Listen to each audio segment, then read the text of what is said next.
Vice President J.D. Vance today called Renee Good a, quote, victim of left-wing ideology. It follows Minneapolis Mayor Jacob Frey calling the narrative of the shooting in self-defense, quote, BS.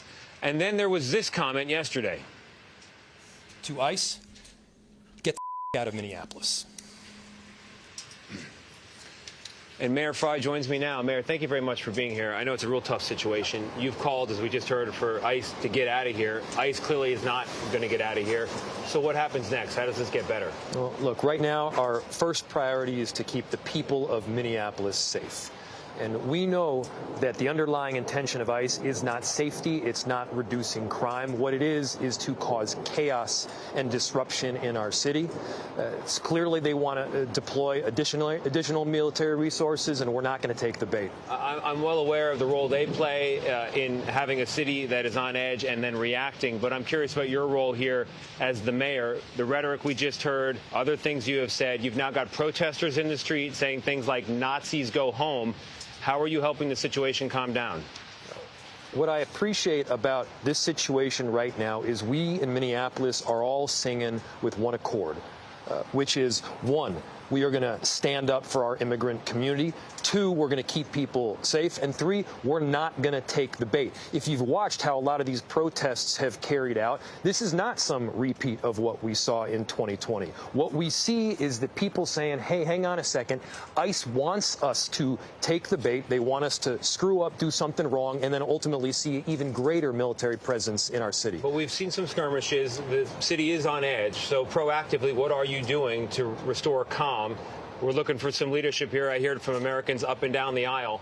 And specifically, we heard from the border czar yesterday, Tom Homan, that he wants you to open the jails, that the way to make this situation safer for his agents and for your residents is to allow ICE into the jails. Why don't you ask the mayor, or the sheriff, rather, to do it? Sure. The cities don't run the jail. The jails are under the purview of the sheriff. And at the same time, there's not a lot of confidence in this federal administration that they are going to do the right thing, either by our immigrant community or, perhaps more importantly, under the Constitution of the United States. What we see that they are doing right now is just going out on the street and without discrimination, picking up both Latino people and Somali people, throwing them in a car, and we don't even know where they're taken. So you will not let them into the jails? We're not making any decision in live time right now on that topic. But here's the thing. If you look back to the Obama administration, obviously they did work with mayors, chiefs, sheriffs around the country. There was that kind of trust built in. Why? Because they didn't create these BS narratives that we're seeing already exactly like this one, where something horrific takes place. They, from the get-go, say this is domestic terrorism. Domestic terrorism, give me a break. This woman was trying to leave. Yep. Mayor, thank you very much. I appreciate it. I know you're very busy tonight. Thank you for making time for us. Thank you for having me. Appreciate it. With mayors across the U.S. calling on ICE to leave their cities, we wanted to talk to a mayor who, for now at least, has been able to keep an ICE surge at bay. That would be San Francisco Mayor Daniel Lurie. He is, by reputation, a moderate Democrat, and he was sworn in exactly 1 year ago yesterday. We've also invited some of his constituents to listen in on this conversation. Mr. Mayor, thank you very much for being here. Thank you, and welcome to San Francisco. I appreciate it. I love this city. Not so long ago, I read a headline in the local paper that said an ICE surge was on the way, and yet that surge never arrived. How'd you stop it? Well, the president called me, and I told him what I would tell you, which is that San Francisco is a city on the rise. Crime is at historic lows. All economic indicators are on the right direction. And our local law enforcement is doing an incredible job. Homicides have not been this low since 1954. I appreciated the conversation with the president. Is that the lesson for other mayors? Figure out how to get the president to call you? Listen, my focus is on what I can control, and that's our local police department. Well, how did you get the president to call you then? Well, he called me. I think the president knows how to find people's phone numbers. I was sitting in my car. I took the call, and his first question to me was, how's it going there? Yeah. And I think a lot of people have an outdated notion of San Francisco because, Tony, we did lose our way as a city. We got focused on a lot of nonsense. And now we are back to common sense. And that is why our constituents here and all of us are feeling so positive. There's hope, there's optimism surging through our city. What was that nonsense? What was the nature of it? It was we lost our way.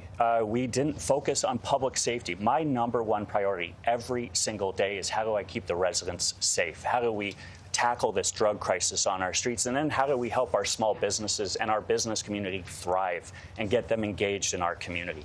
And it's happening, Tony. And we got Super Bowl coming in a few weeks. We have World Cup. We have so much to look forward to as a city. This is a silly question, but also a real one. When a visitor comes to this city, they land at one of the airports and they drive in, as I did twice in the last week, late at night, and you really see a city in a particular way. After midnight, you see drug use, you see encampments, you see homeless people. Yeah. How have you, or what's not working? Because the reality is when you come in now, you still see it. Yeah, no, listen, we have a lot of work to do. There's no question. I'm clear-eyed about our challenges still. During the daytime, we have really ended the drug markets. At night, we still struggle on some of those blocks that you see. I'm going to be relentless at tackling those. As long as I'm mayor, it will be unacceptable to come to San Francisco to deal drugs. Daniel Lurie, you're sticking around. We're going to talk to some of your constituents and ask you a few more questions. Thank you very much. Stay with us on the CBS Evening News.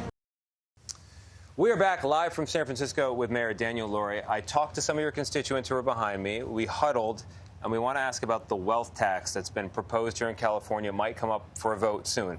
A 5% take on billionaires' wealth one time. Do you support it? Tony, you're getting to know me just today. I stay laser focused on what I can control, and that's what's happening here in San Francisco. I don't get involved in what may or may not happen up in Sacramento or, frankly, for that matter, in D.C. And so I'm going to stay focused on what I can control. But respectfully, it is something you would have to prepare for if it looks like it's going to happen, because there are a lot of billionaires here. I believe you are one of them. So, if it were to come to pass, are you concerned wealth could flee? Listen, it's obviously a concern. It's just being talked about right now. It is a theoretical issue at this point. I have to walk the streets every single day. I have to talk to constituents every single day about public safety, about the drug crisis, and that's where I focus my energy every day. Other mayors are not as laser focused on what's happening in their city. I'm thinking, for example, a mayor that some people say is the polar opposite of you, Mayor Mamdani in New York City, who just took office. He's talking about Venezuela. He's talking about the Middle East. He's talking about national things out of Washington. Why don't you agree with all politics being national or even international? Yeah, I was born and raised in San Francisco. I saw our city heading in the wrong direction, and I saw politicians focused on things other than San Francisco and what was next for them. And for me, this is the job that I have. This is the only job I want in politics. I've never been in elected office before. And the people of San Francisco deserve a mayor focused on them every single day, and that's what they're getting. We are back live tonight from Union Station in Denver, Colorado. And Colorado is interesting. It's been a reliably blue state in recent years. But talking to voters on the streets of Denver, you do get a sense of how free-minded people here can be in a state where about half of voters don't identify with any political party at all. And that is reflected by the man serving his final term as their governor, Jared Polis. He is a Democrat officially, but he's sometimes described as a Western libertarian. And he doesn't have to face the voters again unless, of course, he runs for president. Governor, welcome to the CBS Evening News. Tony, welcome to Denver, Union Station. We're so excited to have you here. I fit the part, right? You like the coat? You're dressed more Colorado than me. I thought I had to dress all up for this big show. Well, let's talk about you, because I'm trying to figure you out tonight. You've been described as a politically endangered species, and I think it's because people can't put you in a category. On the one hand, you're pro unpasteurized milk. You've legalized this lemonade stand for kids thing. You've legalized magic mushrooms. You've opposed vaccine mandates. Where do you fit politically? Do you think there's a lesson in your success? I think a good way to say it is pro-freedom, right? So talk about lemonade stands for kids. It means you don't need a permit for your kid to open a lemonade stand in your neighborhood, right? I'm pro-vax. Me and my family are vaxxed. I don't think the government should force you to get vaxxed. Education, absolutely. The importance of health. So pro-freedom. So then talk to me more about the vaccine situation, because you have opposed vaccine mandates. You're pro-freedom. Where does that mean you come down on the CDC's new moves here, recommending fewer shots for kids today? Well, those are recommendations, obviously, and I Do you think support them? We separate in Colorado. We use some of the national recommendations that, again, it's up to each parent to make that decision for their kids. It's good to put the best possible information in front of people. In most cases, getting vaccinated is the best way to protect your health and your kids' health. Speaking of the best possible information, the Trump administration is fighting in court to withhold billions of dollars in child care funding from your state and 4 others, all tied to potential fraud. Can you bottom line it for us? Is there fraud in this state? Is it a real problem? Well, look, we welcome any way to look at fraud and defeat it. I mean, we see the federal government as a partner in that. Freezing it before they found any fraud, that's really inappropriate. So let's work together to do it. Have you found any fraud? We have one of the lower fraud rates of every state. Every state is going to have some misuse of funds. We have one of the lower ones of 50 So states. as you see it, it's a real problem, but not a big problem. No, look, every dollar of wasted taxpayer money is a real problem that we should take seriously. Let's talk about Tina Peters. She's a Mesa County clerk. She's in jail right now, 73 years old. Her crime was unauthorized access to voting machines in 2020. President Trump wants this woman out of prison. You seem to oppose him on this. It's state charges. But now maybe you're coming around, I read. What are you thinking on Tina Peters? Well, look, you can't give the president the headspace on this. You look at every case on clemency and on the merits, right? You have somebody who is nonviolent, first-time offender, elderly. On the other hand, does she take full accountability for her crime? We don't look at this in isolation. I have dozens of these requests that we look at regularly, and I want to make sure we don't look at this one in any different way. So you're thinking about it? We're thinking about all of them. Any governor, any executive is able to provide a check through this ability to reduce sentences, and we look at that in dozens of cases every year.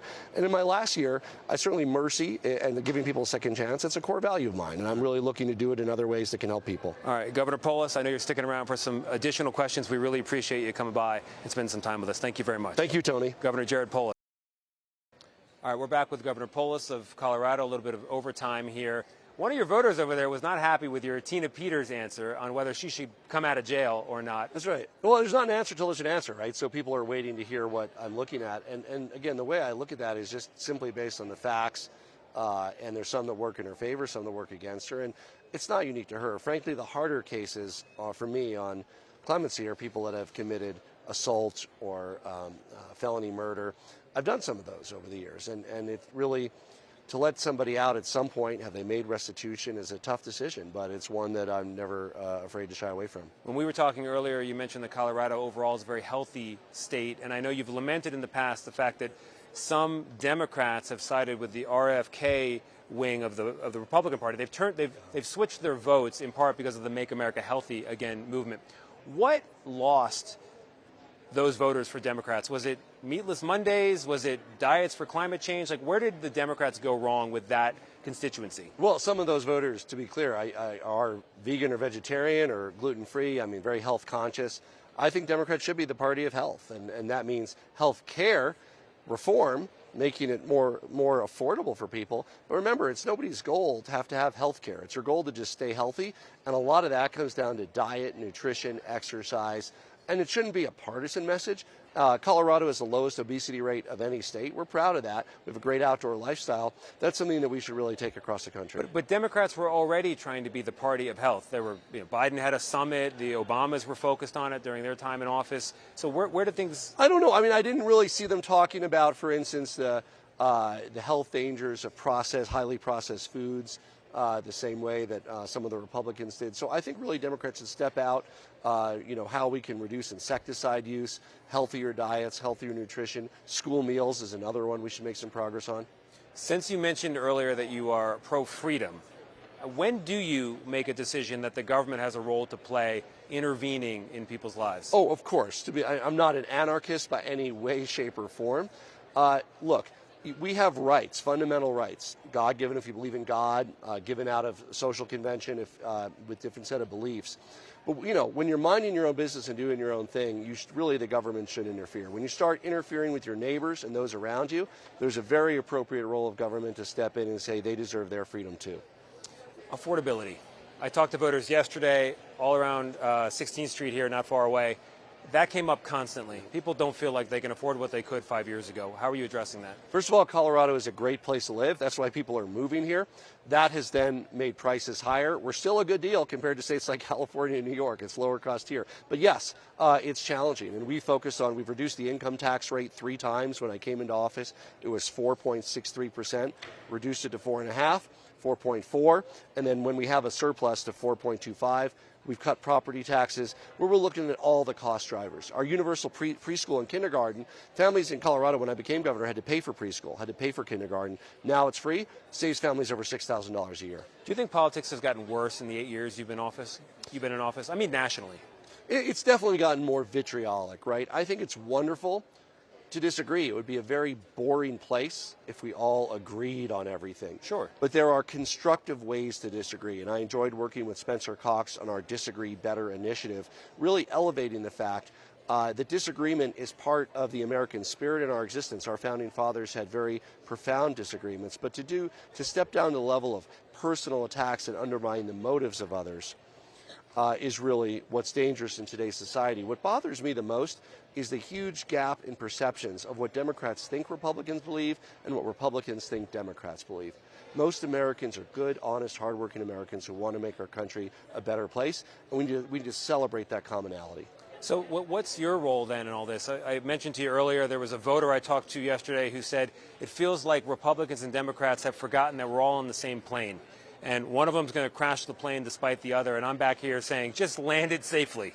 How do you fix things? That's a very good metaphor. I like to think at the state level, in many states, we work together better than the national dynamic. When I was elected governor, one of my first calls to a legislator was to a Republican legislator saying, will you carry my full-day kindergarten bill? He had been a longtime champion of that. He agreed to carry it, bipartisan bill. Of course, bipartisan opposition as well.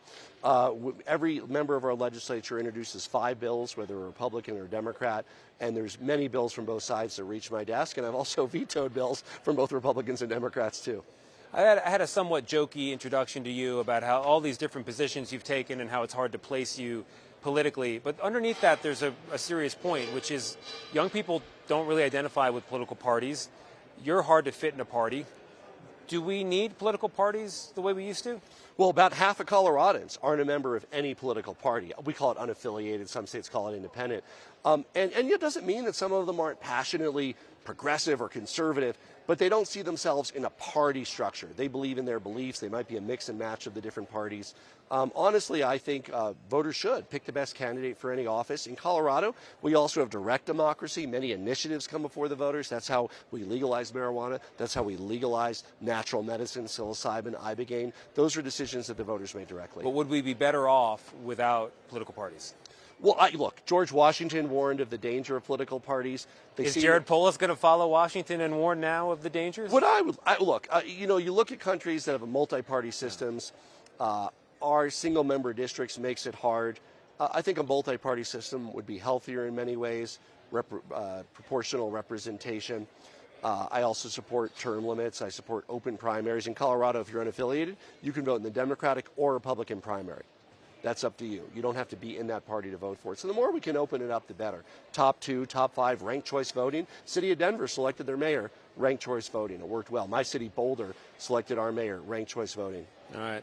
Well, I won't be the next person to ask you about 2028 unless you have anything you want to add on 2028. No news we're going to break now, but I'm running through the tape. I'm so excited to be governor of the greatest state in the country, Colorado, for one more year. All right. It was great to meet your parents as well. They're here, too. They're big fans. Thanks. Thank you very much. Appreciate it. Hey, guys. What we find out in a grand urban experiment like Chicago.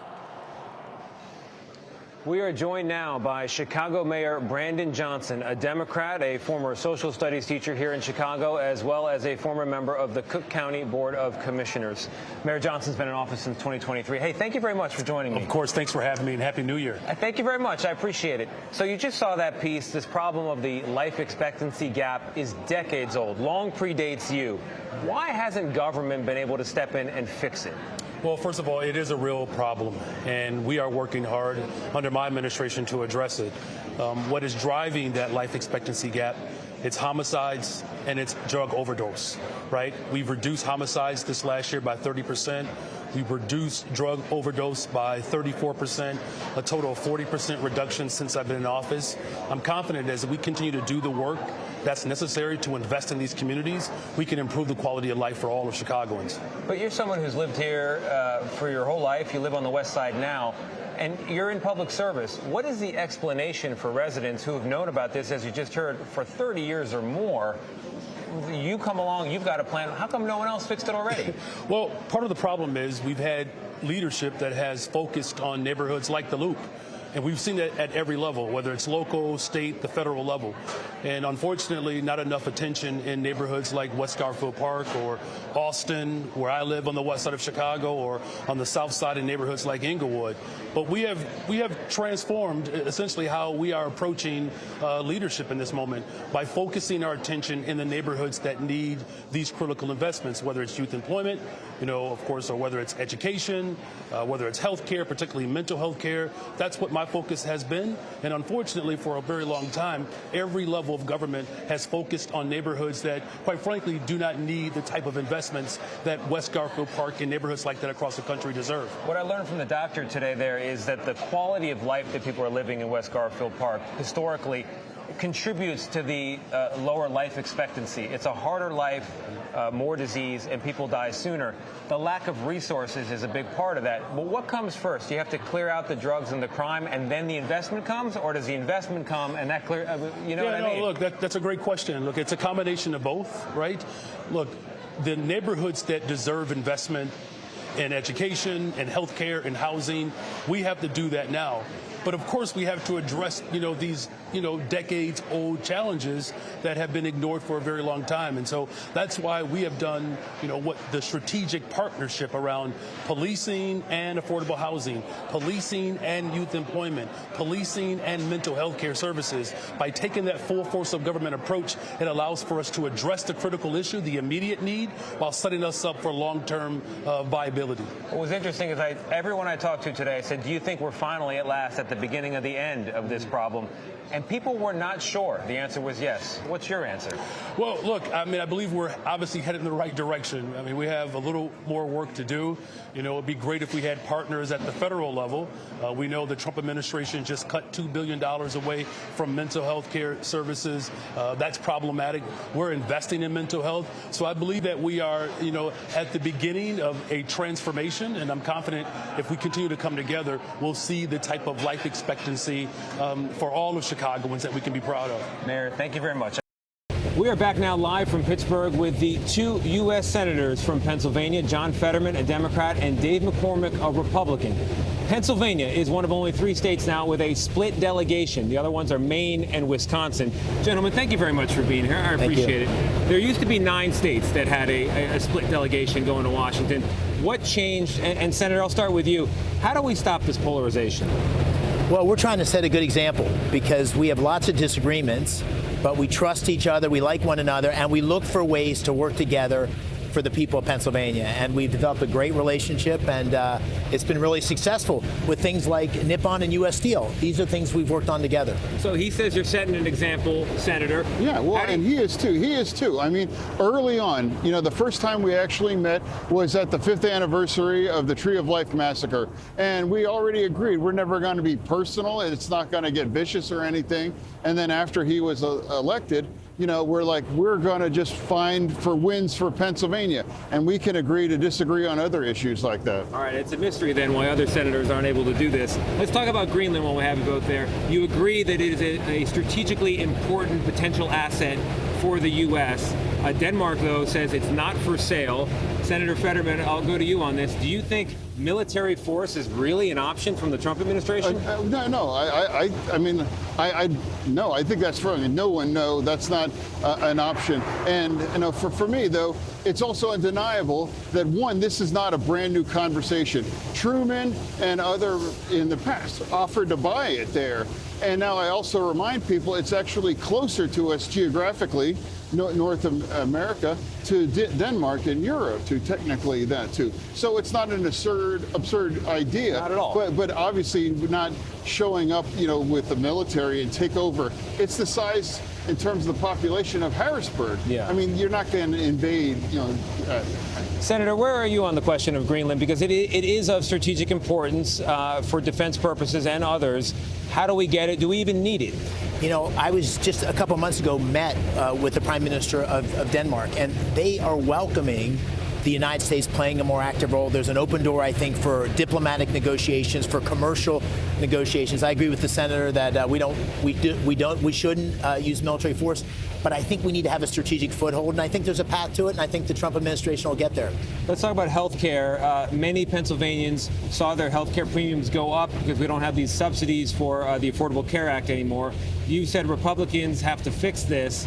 Has there been progress? Where are we? Well, I think Republicans and Democrats need to work together. I think that we should try to find a way to increase the subsidies or extend the subsidies for a couple years, but we need to reform them. Right now, people that make $500,000 or $600,000 a year can get the subsidies, and there's a lot of fraud. Yeah. So reform it, shorten it, but we need to help people that are on the edge, working families, get some help. Senator Fetterman, is there a compromise Democrats can make to get the subsidies back? Absolutely. I mean, I think it's appropriate, but I would like to remind people too. The Democrats, when we passed that when we were in the majority for it to expire. I think it's appropriate to negotiate. We have to negotiate and find a way forward. It's not going to be exactly what we want, and it's not what they want, but I think that's why we have to find a way forward. I've always remained committed to do that. We're here at a steel mill. U.S. Steel has recently been acquired by Nippon, the Japanese company, but China really dominates when it comes to the steel industry. Senator, how can the U.S. compete with China in steel? Well, I think we're doing it. I mean, I think what's happening here is an example of bringing advanced manufacturing back to Pennsylvania, back to America. The Monongahela Valley has been at the core, the arsenal of democracy right here, with Japan's state-of-the-art technology, our incredible steel workers. This is the Steel City. This is the beginning of a renaissance in steel. All right, and this behind us is the beginning of a lot of appliances, so you can pick out your new refrigerator during the commercial break. Senator McCormick, Senator Fetterman, we're going to talk more and put the conversation online. For now, thank you very much. I really appreciate it. Thank you. All right, Senator McCormick, you ran a very large investment firm before you became a senator, and you're on the banking committee. So I've got to ask you about this Jerome Powell situation. He's under a criminal investigation for testimony he gave to that committee. The president told me, has told everybody, that in his opinion, Powell is either corrupt or incompetent. Do you agree with that framing? You know, I've said publicly 4 things. Number one, the Fed has to be independent. It's absolutely critical for our financial system. Number 2, I do think Chairman Powell missed the boat on interest rates. He should have raised them faster and lowered them sooner.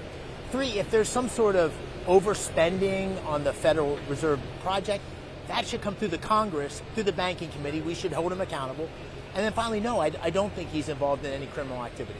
Do you think it's appropriate for the president to criticize the head of the Fed so publicly? You know, the presidents have criticized the head of the Fed. This is not a new jawboning is something that's happened throughout many presidencies, and the key here is that the Fed has a mandate and needs to exercise it. All right, Senator Fetterman, let's talk about social media. You've been very outspoken about the negative impact of social media in your own life. Also, there's an impact on kids. Do you think Congress has done enough to control it or regulate it? Absolutely. I mean, look what happened in Australia. I mean, it's like, this is the thing. Like, so for me, it's like if there's a friend that's spending 4 or 5 hours a day with your kid, you really want to know who that friend is. Yeah. But that is social media right now, and it can be incredibly poisonous. Just when we were talking before we came in here, we were discussing how ugly and awful it is. I stay out of it. And I'm like, why do you even roll around in that stuff? I got a question for him on that in a second, but hold on. But do you think Congress is doing enough to regulate social media? No. Well, I mean, why we have to work together? My dear friend Katie Britt from Alabama, we have a bill, Stop the Scrolling, and we have to find and we have to acknowledge that it's entirely appropriate to have appropriate kinds of protections for our children, because it has had a negative impact with my own kids. And Katie, she has kids too, same.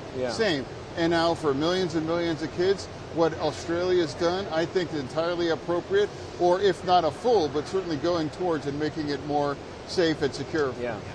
Senator McCormick, your wife is also in a very public position. She's recently been named the president of Meta. Yeah. Pretty big job. But you personally have been public about wanting to restrict social media access for kids to 13 and above. Does that make dinner conversation complicated at your house? Well, first, I'm very proud of her. It's such a amazing career, and to get this appointment is a big deal. But I agree with the senator. I think we need to do more in the Congress to do this. So I'm the co-sponsor of 4 bills.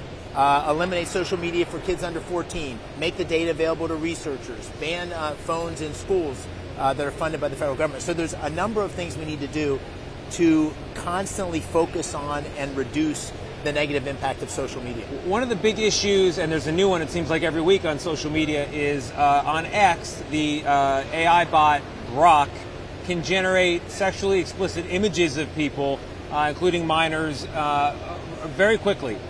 Does Congress need to step in to regulate that? What's the solution there? Or is it just some sort of a free speech thing? Well, my view is when it comes to kids, the Congress needs to be very interventionist and protect our children. People that are adults have more flexibility. And the apps are moving so quickly, so when they discover something is amiss, they fix it very quickly. But I do think the Congress needs to play a much stronger role. Senator Fetterman, I started in print journalism, and I was very sad to read that the Pittsburgh Post-Gazette is going to be going out of business. That makes Pittsburgh the only, for now anyway, major American city without a daily paper. What do you think that means for everyday democracy and for the citizens? Well, I mean, here? it's terrible and sad. I mean, it's been around for 100-some years. I mean, and now this might be the second city that's without a major daily. So one thing that might work out, I think, that Pittsburgh, has a lot of foundations, and they're very, very supportive, and maybe they could recreate it as maybe in a nonprofit kind of a thing, and just find a way forward. Because I think we could all agree we deserve and need to have a daily, certainly of that. So it's really tragic where it's at. But what happens in the absence of a daily newspaper? Yeah, it's thing. I mean, because it all comes through the phone. I mean, no one really gets like a traditional kind of paper, but that kind of local coverage is really necessary. And it wasn't that long ago they won a Pulitzer, for the Tree of Life thing. That's the kind of thing that really matters. And now that's why I think with all the foundations locally here, maybe they can find a way to create it as something in more of a nonprofit kind of a thing. One of the crazy new frontiers in journalism is AI-generated journalism. AI-generated everything. Every industry is being changed. Data centers draw a lot of electricity. In other parts of the country, they've created higher energy costs for people. Are you concerned about that here? Well, here in Pennsylvania and in this western Pennsylvania, we are uniquely positioned to be the AI energy leader. Because we have enormous energy. We're a net energy exporter. We're the second largest energy exporter in the United States. So we have big opportunity, but yes, as we develop this huge infrastructure, we need to make sure that consumers aren't stuck with raising How do you do prices. that? How do you keep the cost down? Well, there's two things. When those data centers show up, when those they have to have power with them. They have to have power, ideally more power than they're going to use. And then the president came out with an announcement today, which I agree with, which is one of the responsibilities of the hyperscalers, the data centers, is to make sure that consumers don't get stuck with an extra cost increase. All right, Senator Fetterman, I want to talk about the extreme rhetoric that both of you have called out over time. Despite calling it out, you've done it, other people have done it, it continues. We're seeing it now in Minneapolis, public officials behaving in ways that I don't think turn the temperature down, but does the opposite. What needs to happen to make the cliche of let's turn down the temperature a reality where we can actually work together again? Just because it might be a cliche doesn't make it any less true. I mean, I reject the extreme on both sides right now and remind everybody. One, it was a tragedy. We all wish that that woman was alive, but it's also ICE has a job to do as well too, and we don't have to agree on all the tactics for now too. We have to find a way forward now. And that's why turning down the temperature would matter, and make sure, because we've had agents shot in the past, and now we have her. She lost her life, and that's why entirely appropriate. If we could just dial it back on both sides, and now that would save lives, and that allows us to move forward. They can do their job and round up all the criminals and those that shouldn't belong in our nation, but also create these kinds of videos And it can't turn into like a perverse version of entertainment. And if you go online, you see these things. It's almost, it's not professional wrestling. I mean, where is the line between protected demonstrations, civil disobedience, the noble history there in this country, and impeding ICE, which is breaking the law? Well, two things. One, I think the breaking point on language is the moment you start, and it's protected by the First Amendment, but that doesn't make it right. The moment you start dehumanizing people, the moment you start calling people Hitler, the moment you start doing that, it's a slippery slope to violence. So there's a direct connection between the violent language, the dehumanizing language, and the actual violence. So I think that's part of the reason that we have done everything we can to sort of set an example. I think the second thing is the moment that the protesters get in the way of the ICE officials actually enforcing the law, there's a law. You may not like it, but there is a law. They have a responsibility to enforce it. The moment that starts to become physical, I think the risk of violence goes up. Pulling back from Minneapolis, but on this topic of extreme rhetoric, you were there in Butler, Pennsylvania, last summer when President Trump was wounded and a rally-goer was killed in this attempted assassination of the president. Do you think the country's in a better, worse, or the same place when it comes to, again, the temperature in the room? Sadly, I don't think it's gotten better. It was ironic because I was right there with the president, right on the stage, walked down, saw him shot. And then not long after that, I was on a telephone call with our governor. And later that night, his house was attacked for arson. And so this is on both sides. This is unacceptable. And I don't think we're making enough progress in de-escalating the language and pushing back on the violence. And that's a problem. So, Senator, you as a Democrat, and this is true for you as well, will get messages from voters who see this conversation, this civil back and forth, and they're upset. They want more fight. They want more resistance from you. Oh, yeah.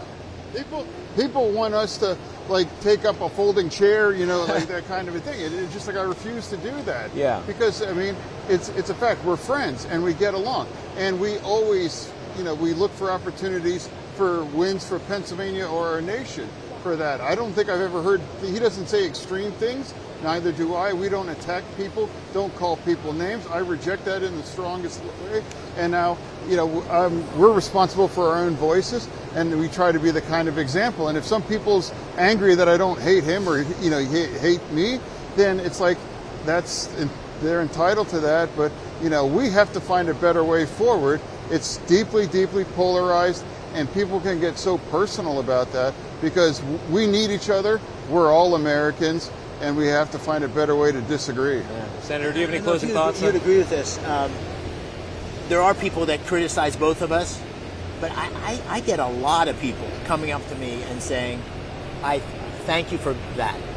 Thank you for the example. So while there are people that would want to see more, the chairs over the head, I think there's a big number of our population, maybe the silent majority, that wish to see people finding ways to work together. And also when they disagree, we disagree a lot. They do it in a respectful, civil way. I've heard it said that the biggest divide in American life is not between the left and the right. It's between people who look at politics as war and people who just live their life and see politics as an expression of their wishes. That's the 80% of the country in the middle is those normal folks who might be a little left of center, a little right of center, but they're really just looking for solutions. Gentlemen, thank you for talking about some solutions tonight. I really appreciate it. Thank you. Thank you. Good to see you. Thank you for your mission here now, too. Try to just facts and just play it down the middle. Yeah. So I agree. Yeah. Thank you. I appreciate you guys.